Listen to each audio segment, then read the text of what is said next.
Les vraies voix Sud Radio, 17h-20h, Philippe David, Cécile de Ménibus. Il est 19h30, bienvenue dans les VV si vous venez de nous rejoindre. Merci de votre fidélité à Sud Radio avec Philippe Bilger, avec notre ami Olivier d'Artigol. Ça va Olivier? Très bien. On vous sent tendu, hein? Non, je me prépare pour les questions. Et Nelly Garnier est avec nous, bien sûr, vous voulez nous appeler 0826 300 300. En attendant, Félix Mathieu, ça fait du clic.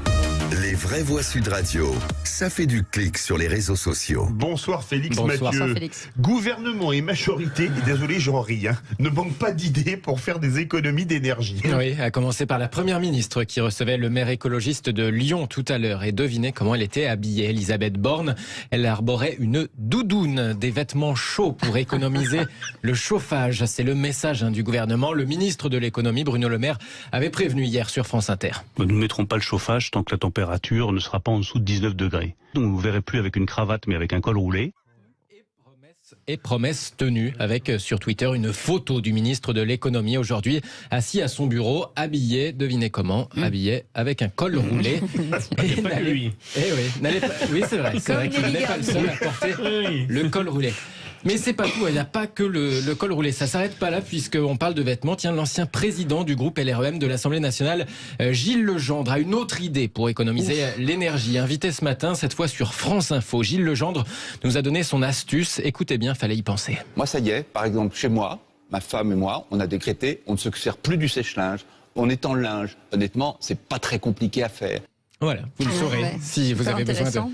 de faire Sauf que faire sécher. des interviews pour faire ça, c'est bien. C'est bien.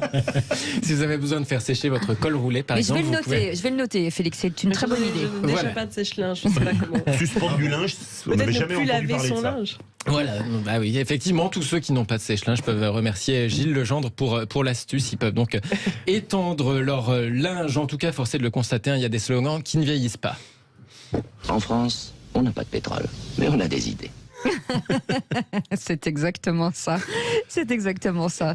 Est-ce que c'est pas un peu surréaliste, les vraies voix, toutes ces mesures? Alors maintenant, on va mettre un col roulé, Elisabeth Borne met une Non, mais doudoune, c'est- si on perd 3 degrés, elle va mettre un anorak. Enfin, est-ce qu'on n'est pas vraiment Dans l'infantile. dans Pas l'infantilisme? ça ridicule en soi. Je veux dire, après tout, même au pouvoir, on a le droit de proposer des solutions dérisoires. Ce qui fait peur, c'est qu'on a l'impression que ça devient l'essentiel dans la bouche de ces gens. C'est ça le problème. Nelly Garnier.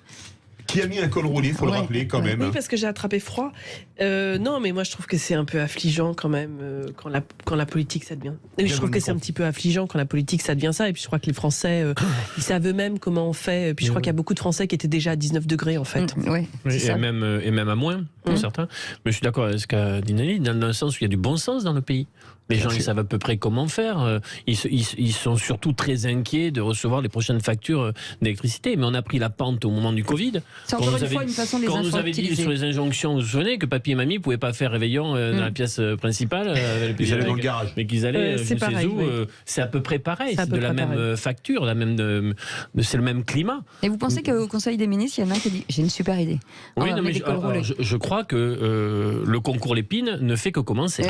Je pense qu'on a encore de la marge dans les semaines qui viennent. Je vous trouve dur tout de même. Non, Parce mais- que ça n'est pas la Mais politique. par rapport, Philippe, par rapport au vrai sujet, par rapport Oui. aux mobilités, au logement, Bien sûr. à l'industrie, par rapport à l'ensemble des choses sur lesquelles on doit jouer, à la souveraineté énergétique, le niveau, ça... Il ne les exclut pas, le gouvernement. Oui, mais Il ça n'est pas fait- Philippe, complètement il inepte. fait froid, mettez un pull. Non, mais c'est-à-dire que- Non, mais c'est dérisoire. Mais ça fait partie, en quelque sorte, des conseils qu'on donne à un peuple qui est un peu infantilisé. Mais il y en a certains qui ne comprendraient Oui, pas. on mettra le petit boudin, vous savez, devant la porte Ah oui, pour pas qu'il y ait l'air qui Oui. passe là Bah oui. bientôt, Bah oui, le c'est petit ça. basset là. C'est efficace. Moi, je vous donnerais bien ce N'oubliez conseil pas- aussi. N'oubliez pas que lorsque le gouvernement C'est se pas lance très- dans des projets trop abstraits, trop grandioses, on lui reproche de ne pas C'est assez vrai aussi. se soucier de la quotidienneté. Oui, mais parfois, ça serait bien aussi d'avoir un peu d'un juste milieu. C'est Oui. tout ça. Mais Ouais. Philippe, par La rapport à la mesure, classe politique, est-ce que tu imaginerais, je ne vais pas prendre l'exemple... Le général de Non, Gaulle, je ne l'ai pas qui fait, parce que ça a remettait déjà un été fait. Mais est-ce que tu aurais imaginé d'autres ministres de l'économie, il y a 20 ou 30 ans, avoir ce type de communication? Parce qu'il me semble que c'est plus de la communication que véritablement Olivier, une Du politique. conseil. Il ne connaissait pas non plus cette période, ces Mais temps-là. ils ont juste eu 2 chocs pétroliers. Ils en ont connu d'autres. Il ne l'aurait pas dit, mais un Giscard, ministre des Finances, aurait été capable de le dire. Non, mais le vrai sujet, c'est est-ce qu'on met les gens en télétravail forcé ? Est-ce qu'on va devoir, je sais pas, pas pouvoir prendre tous notre douche en même temps, pas faire la cuisine à 19h ? En même temps, ce serait pas Oh là là, ne les lancez pas sur ce sujet. Là, vous l'amenez sur un terrain glissant. Nelly, vous abordez d'emblée le vrai sujet des vraies voix. Non, mais je pense que c'est là où potentiellement on va devoir nous dire comment on gère la consommation électrique, pas nous dire quand vous avez froid, prenez un plaid. C'est vrai que c'est un peu compliqué. Allez, restez avec nous. Tout de suite, le grand débat du jour. Les vraies voix Sud Radio, le grand débat du jour. Et la réforme des retraites, faut-il commencer par la chasse aux fraudes? Question qu'on vous pose, alors que la majorité cherche encore des modalités d'action pour remettre à plat notre système de retraite. Félix Mathieu, la question se pose notamment sur les retraites vivant à l'étranger. Oui, les retraités, pardon. Le ministère des Solidarités, le reconnaissait en 2019, interpellé par un sénateur. Le versement à bon droit des pensions à des retraités résidant à l'étranger fait partie des priorités du gouvernement. Alors concrètement, un pensionné qui habite en dehors de l'Hexagone est censé envoyer tous les ans un certificat d'existence à sa caisse de retraite pour prouver tout simplement qu'il est toujours en vie. Les autorités locales doivent valider le document en question. Sauf que la procédure est plus ou moins fiable selon les pays. Un rapport parlementaire en appelait en 2020 à renforcer les contrôles là où la France compte le plus d'anciens salariés en dehors de l'Hexagone bien sûr, en Algérie, au Maroc ou en Tunisie. Ce rapport mettait en avant l'exemple de l'Algérie où sur un panel de 1000 retraités, seuls 179 avaient été retrouvés par l'Agirc Arrco. Alors, entre pays européens, les échanges automatisés de données d'état civil sont pleinement réalisés avec l'Allemagne, avec la Belgique, avec le Luxembourg, indiquait aussi le gouvernement. Ils sont en cours, ces échanges automatisés, en cours de mise en œuvre ou à l'étude avec beaucoup d'autres pays européens notamment. C'est ce que précisait le gouvernement. Cela aurait fait baisser, en tout cas là où ça a déjà été mis en œuvre, ces échanges automatiques d'infos, ça aurait fait baisser de 25% les versements indus. Le rapport parlementaire préconisait aussi par ailleurs de renforcer les effectifs des services chargés des contrôles qui ne comptaient qu'une 50aine d'agents. Au total, en tout cas selon le magazine Capital, les retraites versées à l'étranger représenteraient autour de 4 milliards d'euros, soit environ 3,5% des pensions. Merci beaucoup Félix Mathieu. Philippe Bilger, ce constat, c'est-à-dire qu'il y a des chiffres qui tombent. La fraude aujourd'hui en France, ça a été tabou pendant très longtemps. Là, ça revient dans le débat public. Je crois, et on va entendre un spécialiste de la fraude qui va faire une série là-dessus, probablement. Elle existe, elle est importante, mais je me demande pourquoi, si à peu près tout le monde est d'accord sur la dénonciation, pourquoi l'État répugne à mettre en œuvre les processus de coercition qui seraient nécessaires et qui, de fait, peut-être ne rendraient pas inutile la réforme des retraites. Je ne suis pas assez savant pour arbitrer ce point-là, mais qui serait utile. Et les gens, ça favoriserait une sorte de tranquillité publique, parce que ce qui perturbe beaucoup les citoyens, c'est le sentiment que beaucoup fraudent et que même sont naturellement honnêtes. Voilà, l'injustice en fait. Voilà, c'est ça. Nelly Garnier. Oui, parce que en fait, souvent, ce qu'on dit sur la fraude, c'est que c'est pas des montants si énormes que ça. C'est-à-dire que même si, alors peut-être que Charles Prats me contredira, mais moi, c'est ce que j'ai toujours entendu, c'est que finalement, et puis mettre des fonctionnaires, des agents pour aller contrôler, il y a un calcul qui est fait de se dire on laisse passer. Mais là où je pense que c'est important de contrôler la fraude, c'est que c'est derrière, c'est l'acceptation des gens à payer leurs impôts.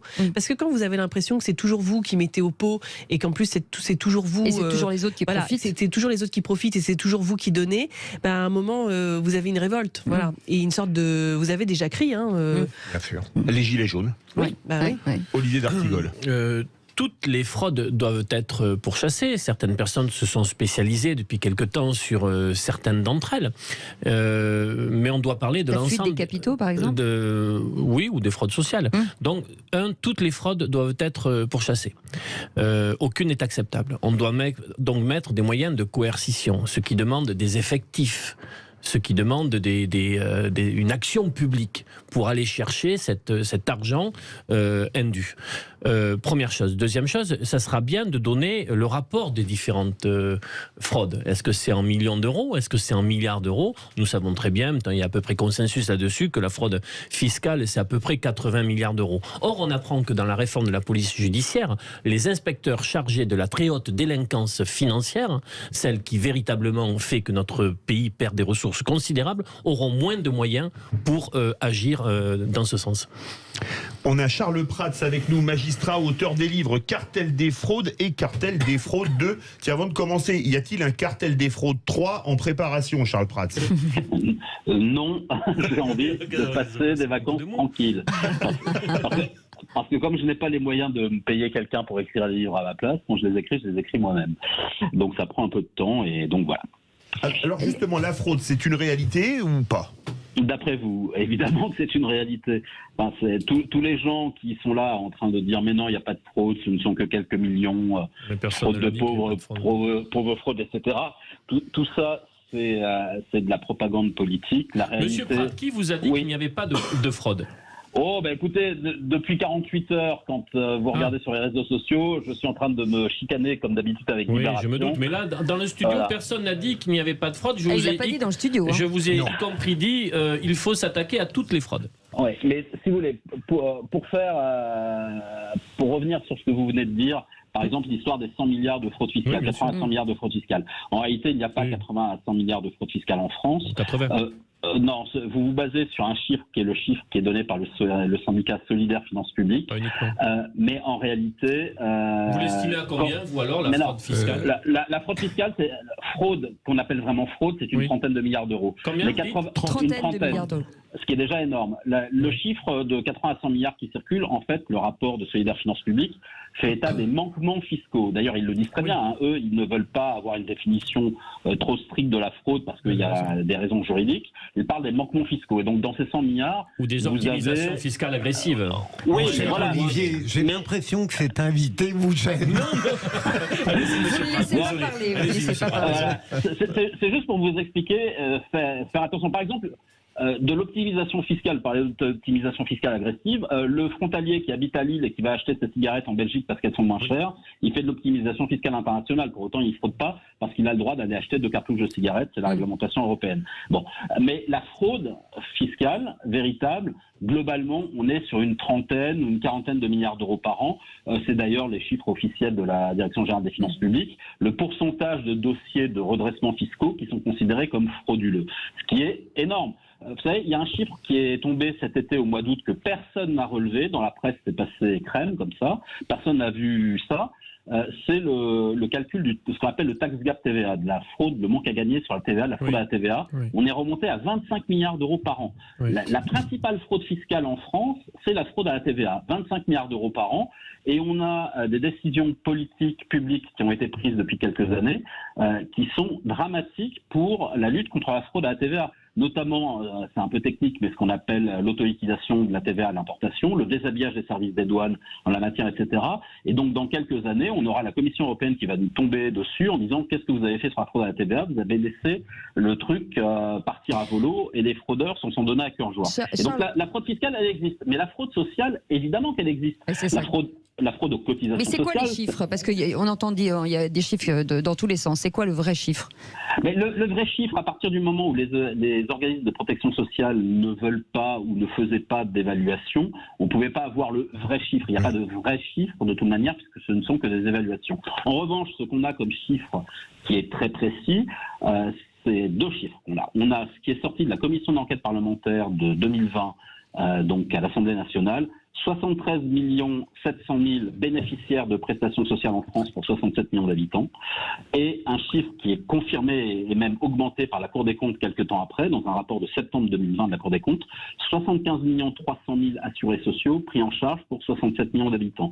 Donc une fois qu'on a dit ça, on a tout dit, on a tout compris. Alors vous avez des journalistes qui disent « Oui, mais non, mais vous comprenez, c'est plus compliqué. » Non, c'est pas plus compliqué. Tout le monde peut comprendre que dans un pays de 67 millions d'habitants, quand on prend en charge, qu'on rembourse des soins, qu'on donne des allocations, etc., à 75 millions de personnes alors qu'on est 67 millions, il y a un problème. Il y a un problème évident. Et ce problème, c'est un problème de gestion des organismes de protection sociale, mais aussi de fraude, parce qu'on sait très bien les identités multiples, toutes les techniques de fraude qui existent et dans lesquelles les fraudeurs, évidemment, s'engouffrent. Parce que je vous garantis qu'ils n'attendent pas gentiment que les choses se passent. Ils anticipent, les fraudeurs. Oui, une question de Philippe Bilger. Charles Prats, j'ai l'impression, et encore une fois, comme je veux être bien intentionné, que pour la fraude fiscale, le pouvoir fait à peu près ce qu'il peut. Il pourrait faire davantage, j'en ai bien conscience.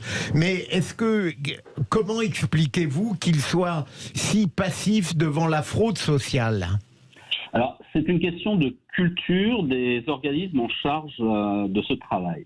La lutte contre la fraude fiscale au sens large, je mets la fraude douanière dedans, etc., ça relève de Bercy, du ministère des Finances. Et le ministère des Finances, j'en parle en connaissance de cause, avant d'être magistrat, j'étais inspecteur des douanes et j'étais secrétaire général de la fédération CGC de tout Bercy.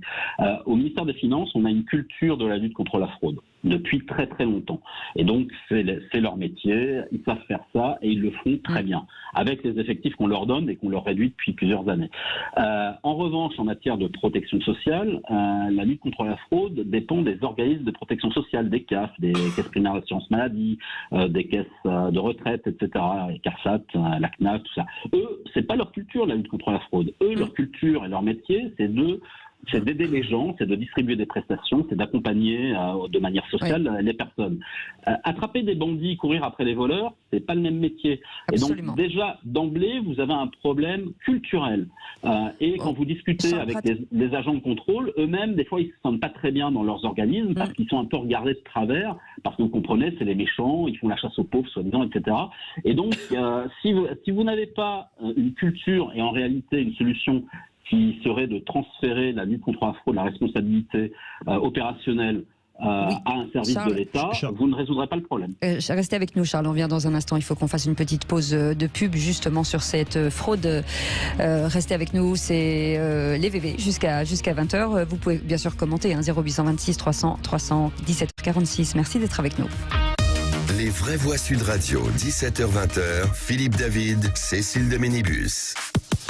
Il est 17h50, merci d'être avec nous, les vraies voix jusqu'à 20h avec Philippe Bilger, avec Nelly Garnier, avec Olivier d'Artigol et notre invité Charles Prats est avec nous pour parler justement de ces fraudes fiscales. Charles Prats, est-ce que les Français aujourd'hui sont prêts à accepter ces fraudes fiscales ou est-ce que c'est un ras-le-bol général ou vous en pensez quoi, vous ? Alors, la fraude fiscale, les Français l'acceptent très bien. Elle a même plutôt bonne presse. Il y a des sondages là-dessus. Les Français sont très permissifs avec la fraude fiscale. Avec le travail au noir aussi, il n'y a aucun problème. Par contre, ce qu'ils n'acceptent pas, c'est la fraude aux prestations sociales. C'est comme ça. Toutes les fraudes sont inacceptables. Mais quand vous faites les sondages, vous vous rendez compte que les Français ne sont pas choqués par la fraude fiscale, ne sont pas choqués par le travail au noir. D'ailleurs, ils sont encore moins choqués par le travail au noir que par la fraude fiscale. En revanche, ils sont très choqués par la fraude aux prestations sociales, aux allocations, etc. Bon, c'est ainsi, voilà. Maintenant, moi, je sais très bien que cet automne, le débat va revenir et va s'amplifier pour une raison toute simple, c'est qu'on nous parle de réforme des retraites. Et vous savez, ça fait quelques années que je dénonce la fraude sociale et la fraude fiscale. J'avais d'ailleurs, depuis il y a une dizaine d'années, jusqu'en 2018, j'étais très axé sur la dénonciation de la fraude fiscale, puisqu'on essayait de faire sauter ce qu'on appelle le verrou de Bercy, l'impossibilité pour la justice de poursuivre les fraudeurs fiscaux. Et depuis quelques années, j'ai aussi embrayé sur la fraude sociale, notamment la fraude aux prestations sociales, parce que c'est le grand non-dit. Et vous savez, là, on nous reparle de la réforme des retraites. Il faut arrêter de prendre les gens pour des imbéciles. La réforme des retraites, ça veut dire quoi? Tout simplement, ça veut dire faire payer les gens plus longtemps, cotiser les gens plus longtemps pour qu'ils aient moins à la sortie. C'est ça, la réforme des retraites. C'est donc avoir des prestations moins importantes en devant payer plus pour les avoir. Et donc, moi, ma position depuis plusieurs années, elle est très claire. Elle est de dire qu'une réforme des retraites ne sera acceptable et acceptée par la population que si, auparavant, on a mis tous les moyens pour lutter contre la fraude et pour éradiquer la fraude sociale notamment, mais aussi la fraude fiscale. Parce que vous ne pouvez pas demander aux gens de se serrer la ceinture, de payer plus et d'avoir moins, si dans le même temps vous laissez les bandits piller le système et se gaver sur le dos de tout le monde. C'est juste pas possible. Et donc c'est pour ça que cette lutte contre la fraude sociale, notamment, elle est indispensable. Et ce que je vous disais tout à l'heure, plus de 75 millions d'assurés sociaux pris en charge pour 67 millions d'habitants, et bien tant qu'on n'a pas résolu ce problème-là, qu'on n'a pas réglé ce problème-là, moi je considère que toute proposition de réforme des retraites est irrecevable politiquement. Olivier J'espère D'Artigol. qu'on va pouvoir avoir un débat sur la réforme des retraites qui ne soit pas uniquement est-ce que ce sera un PLFSS rectificatif, il y a un 49.3. Projet de loi de finances de la sécurité sociale parce pour que les là, pour auditeurs. l'instant, on est juste dans la méthode et le calendrier, mais on a un mal fou à embrayer sur les sujets de fond.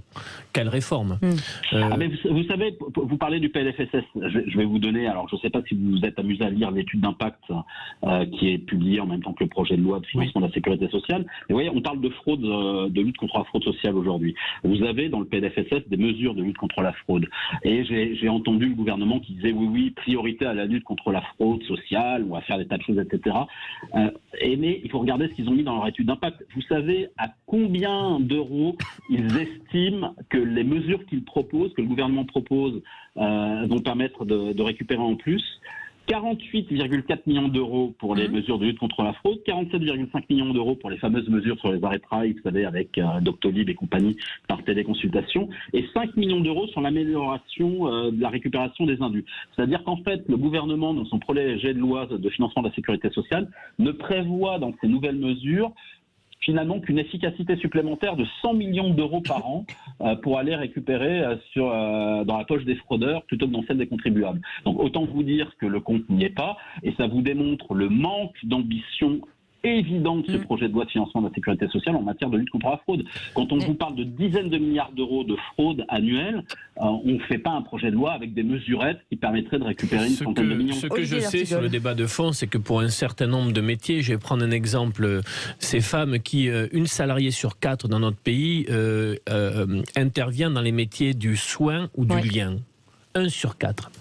Et c'est souvent des métiers peu reconnus, peu considérés. Ils l'ont été lors de la crise sociale, puis sanitaire, on les a un peu oubliés. Je sais très bien qu'une aide-soignante ne pourra pas pousser son chariot dans les couloirs d'un hôpital à 65 ans, qu'il en est pareil pour une aide, que ceux qui interviennent dans l'action sociale, aide à la personne, etc. En EHPAD. Ça ne sera pas possible. Première chose. Est-ce qu'on pourra dans les semaines à venir réfléchir à des nouvelles sources de financement? Je prends un exemple. Si on va véritablement sur une égalité salariale femmes-hommes, ce qui serait quand même très bien, ça fait rentrer un nombre de cotisations très importantes. Est-ce qu'on ne pourrait pas réfléchir à une mise à contribution des revenus du capital, comme le sont aujourd'hui les revenus du travail? Et on sait très bien que la création d'emplois aussi fait rentrer des cotisations. Est-ce qu'on pourra réfléchir, élargir les thématiques de débat ou pas? Alors, les revenus du capital participent déjà au financement de la protection sociale.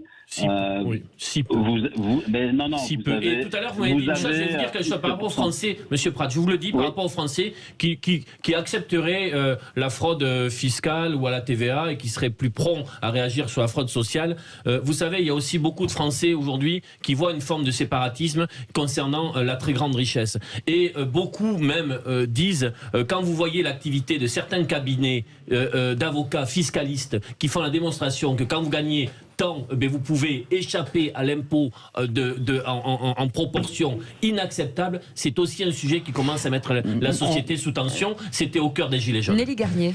Non, juste par rapport à cette réforme des retraites et à ce que peuvent accepter les Français, moi quand j'ai commencé à m'intéresser aux politiques publiques, il y avait quand même l'idée que les finances publiques, c'est pas un puissant fond et que bien gérer les finances publiques, c'est une nécessité parce que derrière, c'est l'argent des Français.